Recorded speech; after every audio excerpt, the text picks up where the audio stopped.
The rain fell softly, washing the city streets in silver light. Daniel Hayes moved through the crowd, his world filled with deadlines and numbers, until a tiny voice cut through the noise. "If I take less, maybe my sister can eat too." He froze. That voice did not belong in a city of power and speed. Turning, he saw a thin boy clutching a worn paper bag outside a bakery window, his eyes locked on a single loaf of bread. Something inside Daniel shifted. His driver waited beside a black car, urging him to hurry. But Daniel could not move. The boy's trembling hands, the quiet hope in his eyes, it all felt too familiar. For the first time in years, Daniel forgot about profits and meetings. He stepped forward, his heart pounding for reasons he could not explain. "Hey," he said gently. "Are you hungry?" The boy looked up, startled but silent. In that moment, Daniel's life of luxury collided with a world he had long ignored.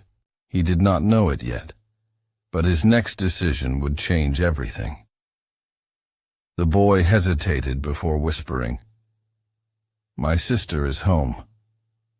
She's smaller than me." His words felt like a quiet storm inside Daniel's chest. Without another thought, Daniel walked into the bakery and bought everything fresh from the counter. The cashier looked stunned, but Daniel only said, "Pack it all." When he stepped out, he found the boy still waiting, eyes wide, unsure if any of this was real. "What's your name?" Daniel asked. "Liam," the boy replied softly. "Come on, Liam. Let's take this food to your sister," Daniel said, motioning toward his car. Liam's eyes widened again. "In that?" he asked, pointing at the shining black car. Daniel smiled faintly. "Yes, in that." The driver's eyebrows lifted in disbelief, but Daniel's tone left no room for questions. As the car pulled away, Liam hugged the warm bread to his chest like treasure. Rain blurred the glass, and Daniel stared out the window, wondering when compassion had last felt this real. The car moved through narrow streets Daniel had never seen before.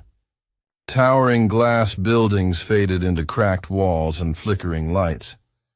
Liam sat quietly, holding the food close, whispering to himself as if counting blessings. "Turn here," he said softly. The car stopped in front of a worn building where rain dripped through broken gutters. Daniel followed him up the narrow stairs that groaned under their weight. When Liam knocked, a weak voice answered, "Liam, is that you?" The door opened to reveal a woman wrapped in a thin blanket, her smile trembling with exhaustion. "This is my sister Anna," Liam said proudly. She looked at Daniel, puzzled but grateful. "Sir, thank you. We didn't think we'd eat tonight." Daniel set the bags down and felt something inside him break, the kind of ache no wealth could fix. As Anna tore a piece of bread and handed it first to Liam, he realized what he had just stepped into was not charity. It was a forgotten world of love, sacrifice, and survival that his money had never known. Daniel watched as Anna carefully placed the bread on a chipped plate, dividing it evenly, though she barely took any for herself. Her thin hands trembled, but her smile was full of quiet strength. The room was small, just 2 chairs, a flickering lamp, and walls lined with drawings that told stories of dreams too big for their space. "Did you draw these?" Daniel asked. Anna nodded shyly. "I want to be an artist one day," she said. "But we can't afford colors anymore." Her voice carried no bitterness, only hope. Something about her calm spirit in such hardship struck Daniel deeply. He glanced around and saw a photograph of 2 adults on the shelf, faded, cracked, and framed in cardboard. Our parents, Liam whispered. They left too soon. The silence that followed was heavy. For the first time, Daniel felt ashamed of his untouched wealth. Without thinking, he said softly, "How about I help you get those colors back?" Anna's eyes filled, not with greed, but disbelief. She whispered, "Why would you do that?" Daniel replied, "Because someone once helped me when I had nothing too." For the first time in years, Daniel stayed instead of rushing away. He sat on the floor beside them as they ate, listening to Liam's laughter fill the small room like sunlight breaking through clouds. Anna brought out a small box filled with torn crayons and sketches. Each drawing told a story of strength, love, and dreams unbroken by struggle. Daniel felt his chest tighten. Their world was fragile yet filled with more meaning than his entire mansion. "Do you ever wish for something big?" he asked quietly. Anna smiled. "Just enough to keep my brother safe and warm." Her answer struck him harder than any deal he had ever lost. Before leaving, he placed a card on the table. "Call me tomorrow. I want to help you finish what you've started."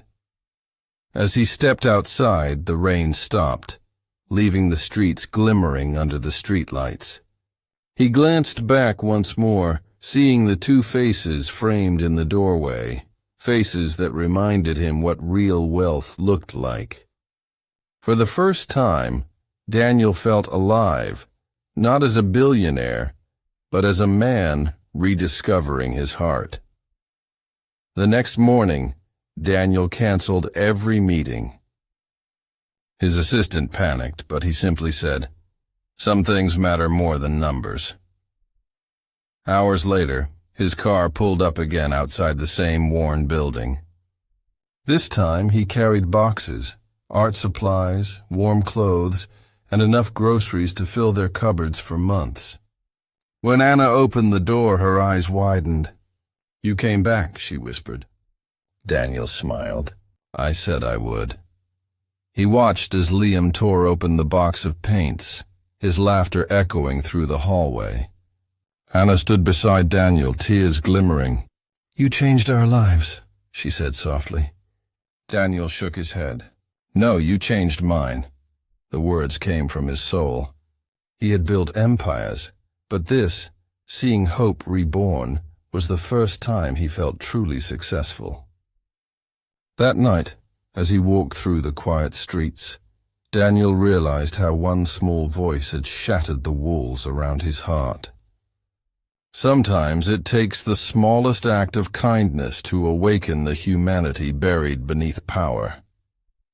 And for Daniel Hayes, that moment changed everything forever.